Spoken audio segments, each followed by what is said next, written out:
여러분, 우리도 집 살 수 있습니다.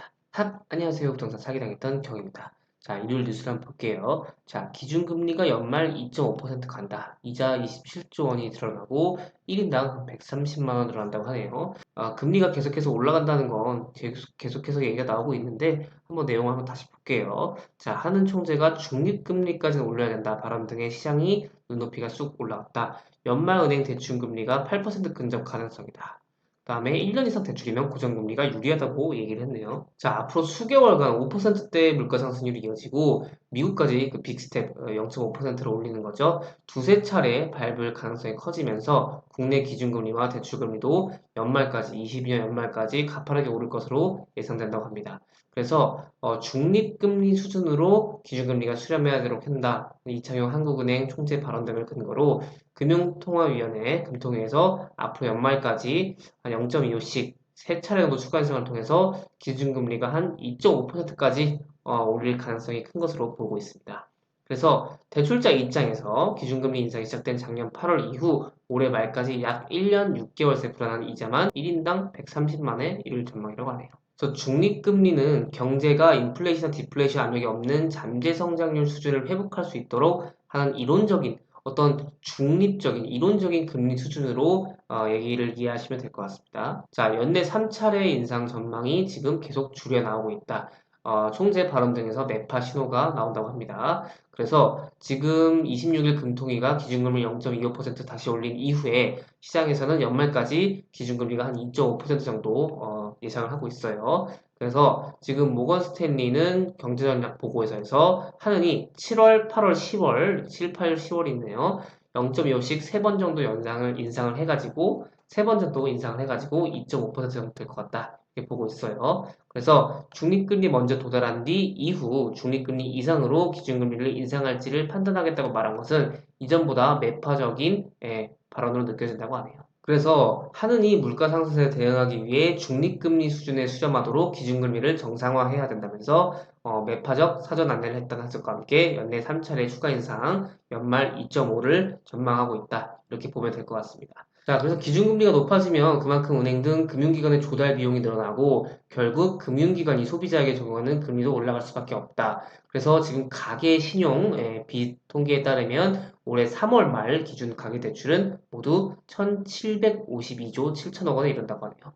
그래서 아울러 같은 달 기준 예금행의 가계대출 전체 잔액의 한 77% 정도가 변동금리 대출로 조사됐다고 합니다. 그래서 10명 중에 7, 8명이 변동금리다 이렇게 보시면 될 것 같네요. 그래서 은행 외 금융기관의 변동금리 비중도 같다고 가정하면은 산술적으로 대출금리가 기준금리와 마찬가지로 0.25가 오를 경우에는 대출 이자의 부담은 이제 3조 3천억 정도 된다고 하네요. 또 대출자 한 명당 연이자 부담도 289만 원 정도에서 305만 원, 321만 원 정도로 16만 원, 32만 원 정도 커진다는 게 한해의 설명이라고 하네요. 그래서 지금 이 결과 바탕으로 추산하면은 1년 5개월 사이 1인당 이 부담 증가액이 한 129만 원 정도 올랐다고 보시면 될 것 같습니다. 자, 그렇게 되면은 지금 영끌족들 그리고 B2 생활고 등의 대출로 늘려온 사람들한테 이제 다중 채무자, 그다음에 소득 기반에 취약한 2030들, 자영업자 등이 가장 먼저 타격을 받겠죠. 그래서 기준금리가 지금 현재가 1.75인데 0.75가 더 올라서 연말에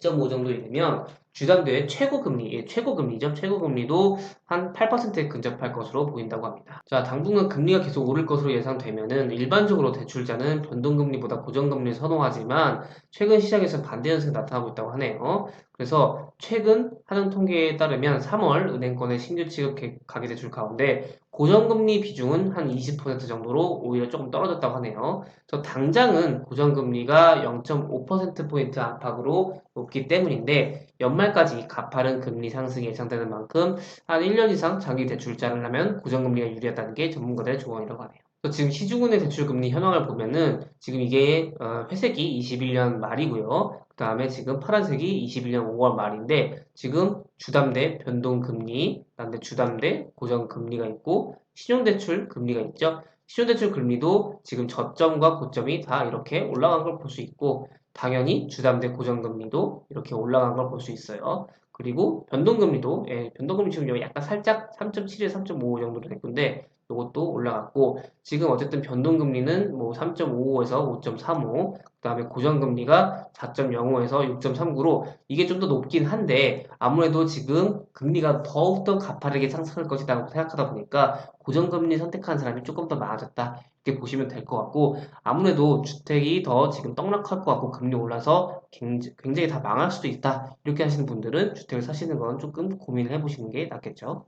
그래서 대략적으로 지금 연말까지 2.5 정도로 기준금리가 올라갈 가능성이 매우 높다. 뭐 전쟁이 끝난다거나 아니면 뭐 물가가 잡혀가지고 인플레이션이 잡힌다거나 아니면 이 원자재 값들 이런 게 좀 급등을 안 한다는 일이 일어날 수도 있겠지만은 지금 상태로는 계속해서 미국도 그렇고 우리나라도 금리를 계속해서 올라서 지금 빚이 있는 분들은 더 힘들어질 거다. 그리고 주택이 또 폭락할 수도 있다. 이렇게 보시는 분도 계시기 때문에 조금 여러분들이 무리하게 또 대출을 이렇게 쓰시는 거는 조심해야 될 것 같습니다. 네, 오늘 여기까지 진행하도록 하겠고요. 일요일 밤 잘 주무시고 월요일부터 또 화이팅 하시기 바라겠습니다. 그러면 다음 시간에 뵐게요. 여러분, 안녕!